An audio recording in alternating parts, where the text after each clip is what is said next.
Many thanks for joining us again on the newsroom. The Attorney General of the Federation, Abubakar Malami, has said that if summoned, he would gladly testify before the Justice Ayo Salami-led presidential panel investigating suspended EFCC Chairman Ibrahim Magu. Malami said this during a television interview on Wednesday. He was reacting to a letter written by Magu, which asked the panel to summon the AGF. Malami said he had nothing to hide and would not hesitate to give the Salami-led panel the full cooperation if needed. Malami had instigated Magu's probe, alleging corruption and misuse of office. The federal government has paid 20 billion naira as COVID-19 allowance to health workers in the country. The Minister of State for Health, Olorunimbe Mamura, said this during a television program on Wednesday. He explained that the federal government had to stop the payment of hazard allowance to the health workers because of negotiation with them. The National Association of Resident Doctors recently embarked on an indefinite strike action over the non-payment of allowances, among other issues. The Nigeria Labour Congress, NLC, and Civil Rights Group have continued to condemn the increase in fuel price and electricity tariff, saying it has rendered the 30,000 naira minimum wage meaningless. NLC Chairman Ayuba Waba, in an interview on Tuesday, said the government failed to acknowledge the fact that the naira had been on a free fall for many years, and this had affected the prices of commodities.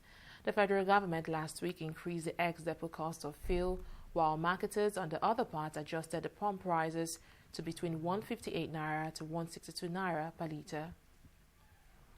President Muhammadu Buhari has ordered the speedy and timely release of the 2.3 trillion naira economic sustainability package to cushion the effects of the coronavirus on the citizens and business owners.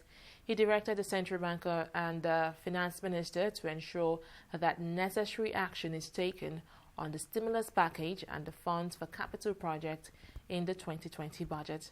President Buhari spoke on the second day of the Ministerial Performance Review Retreat at the Aso Villa in Abuja.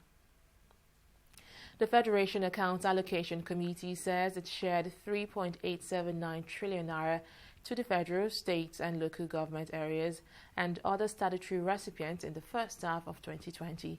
In a statement by the committee's Director, Communications and Advocacy, Orji Ogbonna, it said the federal government received a total of 1.53 trillion naira, while states got 1.29 trillion naira, and the local government areas received 771.34 billion naira.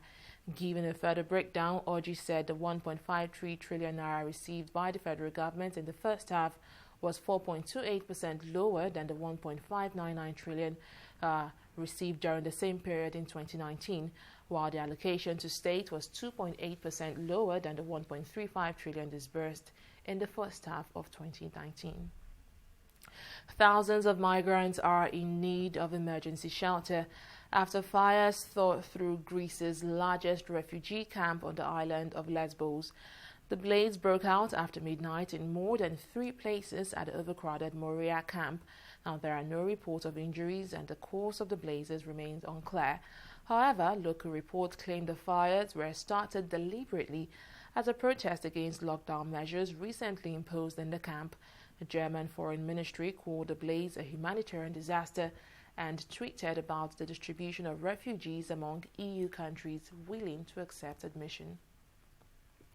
African football chiefs will decide Thursday whether to go ahead with CAF Champions League and the CAF Confederation Cup matches in Morocco during September amid a coronavirus spike there. The Kingdom is scheduled to host the first legs of the Championship League semi-final and the Confederation Cup final 4 mini-tournaments this month. Both Champions League semi-finals involve Moroccan and Egyptian clubs, with Raja Casablanca playing Zamalek and Wydad Casablanca meeting Al Ahly. The first legs are set for September 25th and 26th in Casablanca, with the return matches in Egypt on October 2nd and 3rd. And that's the latest from the newsroom. Many thanks for joining us.